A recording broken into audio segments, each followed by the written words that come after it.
welcome back to the Homestead Homeschool. My name is Tara. My husband and I are raising our son here in North Carolina on a small homestead. We are homesteading on less than 3 acres of land. We're able to keep a garden, raise dairy goats, raise our own pork, and raise a flock of meat chickens, a flock of laying hens, and keep meat rabbits, all on less than 3 acres of land. We're trying to do things as sustainably as possible and practice some permaculture methods in our homestead. And today I thought I would walk you around and show you exactly how we do that. So we'll start down here in our goat pasture.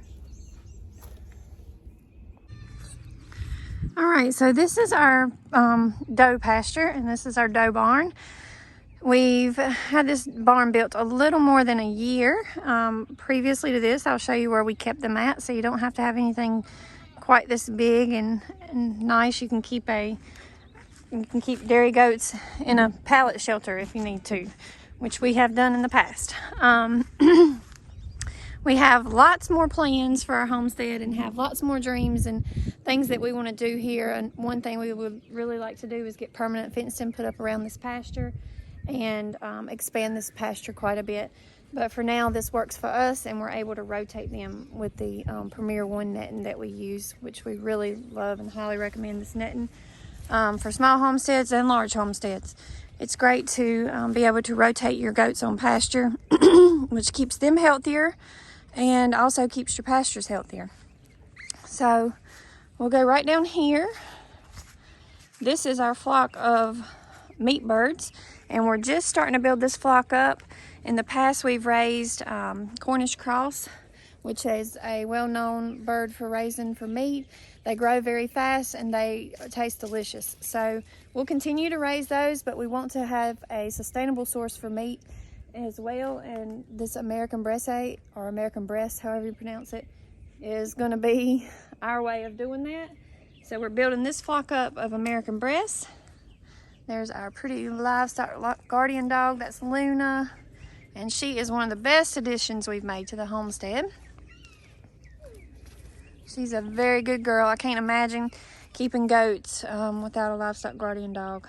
We did it for a while, and my worrying mind just worried so much about a predator getting them. We have coyotes in the area, and I've been able to just sleep so much better at night knowing that she's well protected.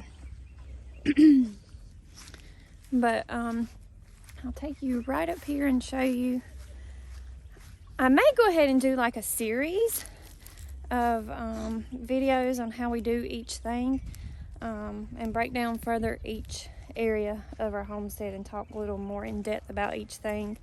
But this is just going to be a quick overview of how we make it possible homesteading on less than 3 acres of land, which is not a lot, but you can do a lot on 3 acres. So right up here, right outside the pasture, we've got some fruit trees. Those are specifically pear trees right up there.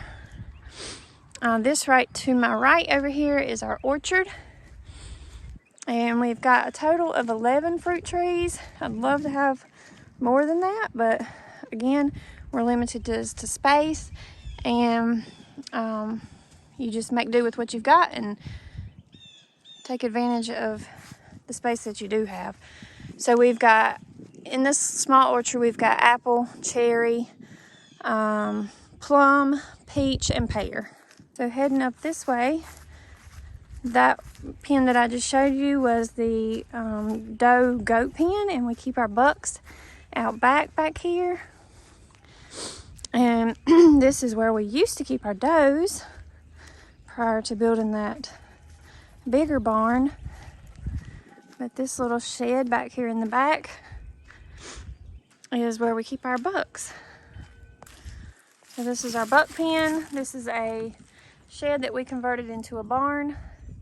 And I've got a video on here that gives a tour of the inside of that. And actually, back when I did that tour is when we were keeping does in there. So the barn is divided up with kidney pens. And we added that addition on the side. I guess the bucks are inside right now, probably.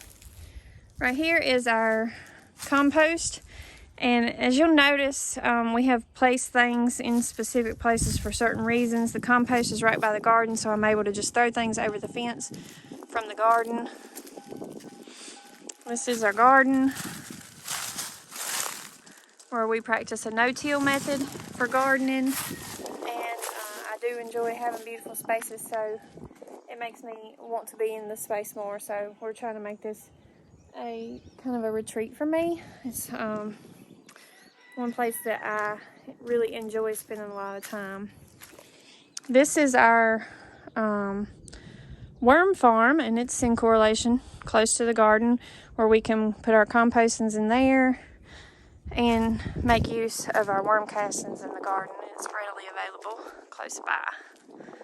So that's our garden. It will not be long, and we'll be planting in the next couple of weeks. It's just starting to warm up, and we'll be getting our seeds in the ground, so I'm very excited for that. Been waiting all winter for it. I'm gonna head over here to the other side of the property and show you where we keep our meat rabbits and our laying flock of chickens. We keep our firewood over here, and I'll show you where we raise our pork. So here's our firewood stash. We're in the process of building these stacks up. This is the first time we've stacked wood this way. It's actually a German method for stacking wood, and I think it's called Holzhausen, if I'm remembering correctly. And basically you just stack the wood in a circular shape. It is supposed to help dry the wood out more evenly, season it better. My dogs saw somebody up at the driveway started barking, so I got a little interrupted. But this is supposed to help season the wood and help it dry out good. And also, you basically just put it in a circle. You throw any irregular pieces in the middle. You build it up to about 5 or 6 feet, which this one's in the process. We are not finished with it yet. Once you get to 5 or 6 feet, you kind of build a roof on it. So we're trying this method. We're going to build a stack of hardwood and a stack of pine. Heading back here, this is where we have our laying flock of hens and our meat rabbits. And we've been raising chickens for about 10 years now. And we've been raising them in a stationary coop for this entire time.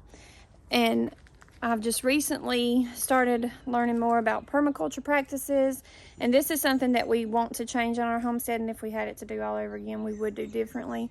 We want to build like a chickshaw, like Justin Rhodes, he has plans for that.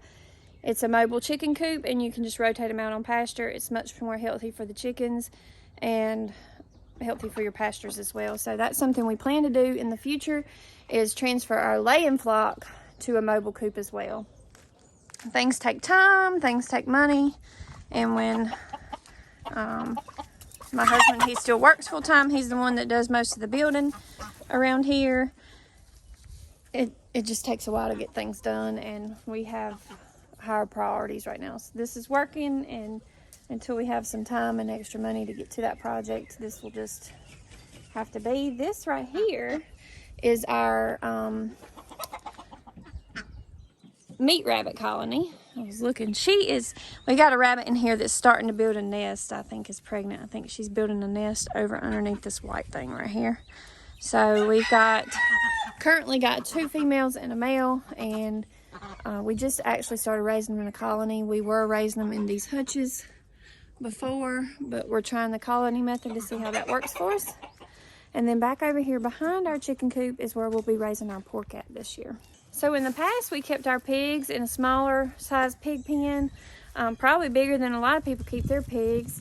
But this year, we want to raise them out in the forest. So we're going to raise them out here in the woods. They'll have more things to eat. It'll just be more of a natural habitat for them. And it'll also be a little easier for us to raise them this way, I believe. We can move them around if we need to. And it's further away from our house. So this is where we're going to raise our pork at, and we're hoping that we're going to get to raise some this year. We've just got so much to do as far as getting things prepared and ready for them, and it's just time. We just don't have enough time. Enough time in the day when you're already working overtime and trying to make things happen. It's just trying to find the time to do these things. So we're wanting to build a new pig shelter back here and set up some fencing back here for them so that we can start raising some pork back here in the woods. So that's our plans for the future. Y'all stay tuned for that. And basically, this just wraps up our homestead tour. It just kind of shows you that you're able to homestead wherever you're at and make do with what you've got. Now, would I love to have 50 or 60 acres of land and be able to mow my own hay and be even more sustainable? Yes, but I'm very blessed to have all that I do. And even if you are living in town on a small plot of land and you're dreaming of having a homestead and you're looking at me thinking, well, you've got way more land than I do, you can still do what you can do where you're at. If you're living in an apartment, you can container garden. If you're living in town with a small plot, you can raise quail for meat, you can raise rabbits for meat, and you can do that in a garage, in your backyard. You don't have to have a lot of space to do these things, and just make the best of where you're at. I thank y'all for joining me today and going on a tour of our little homestead, and I'll see y'all on the next video. Bye.